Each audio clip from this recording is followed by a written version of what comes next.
I made a series of animated shorts, but every episode was made in 2 days or less. And if you want to know how I did this, then you should make sure to watch the entire video. Also, make sure to like, comment, and subscribe so I can... Hey, this isn't your normal opening. Look, I'm so close to making Partner after 7 years of making animated shows. We really need the watch time right now. Okay then, let's get back on topic. How did you make shorts so fast? Well, a lot of it came down to the art direction. The shorts that I'm talking about are all in the series called the Notorious Dr. Masama and Wendy. The show is about a self-proclaimed supervillain and his deadpan roommate Wendy, and their adventures as they cause moderate inconveniences around the city of Grimsburg. Don't forget about Rodney. Rodney is a gem. I could never forget Rodney. Rodney is the fast food employee that Masama has declared his mortal enemy. Now that you know the basic plot, let's talk about the visuals. Masama and Wendy is inspired by the German expressionist horror films The Cabinet of Dr. Caligari and Nosferatu. This worked to my benefit, as most of the backgrounds in Caligari are made of abstract shapes that use iconography to communicate what they're supposed to be. So what you're telling me is that you could just draw random shapes, then turn them into houses. Exactly. This cut time on background cleanup and added to the themes of the overarching story. I don't think you've started the overarching story of Masama yet. It's a slow burn. You'll get some plot threads in season 2. For now, just know that I packed a lot of foreshadowing and world building into these backgrounds. So the backgrounds being random shapes with meaning makes a lot of sense, but what about the actual animation?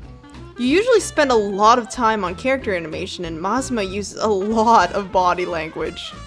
Like, the dude doesn't stop moving, bro. Well, I'm glad you asked. I mean, you did write the question into the script. You can't prove anything. Show me the script.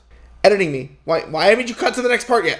Cut to the next scene! As you know, I usually cut down on production time by animating everything on green screens, making it easier for me to reuse animations when necessary. Masama was animated with a very pose-to-pose animation style on top of this.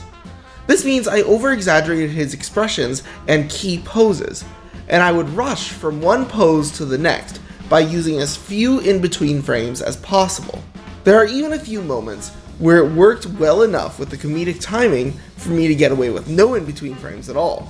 I just jumped from one pose right to the next. I guess Masama's design really helped with that. Half of these poses are things people can't even do. He's like this weird noodle man. And that was a saving grace. I never had to worry about anatomy with Masama. Whatever was funny is what got drawn. As for Wendy, I saved time in a very different way. I just didn't animate her. What? Jack, you might want to reframe that. You're right. Part of the joke with Wendy is her underreactions juxtaposed to Masama's overreactions. Because Wendy's face almost never changes and she lacks the energy to move, I just kept reusing the same 5 animations for her for the entire first season.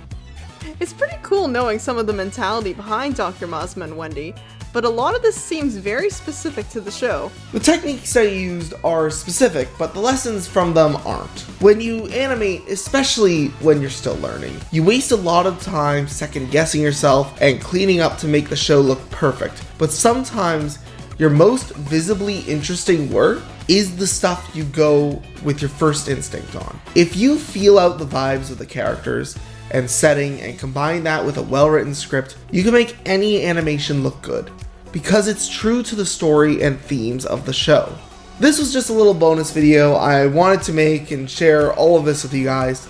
Let me know if you want more videos breaking down my thought process when making cartoons.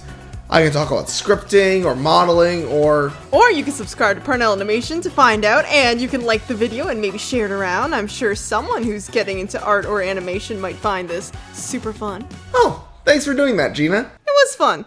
And pizza's on you this time. Wait, it is?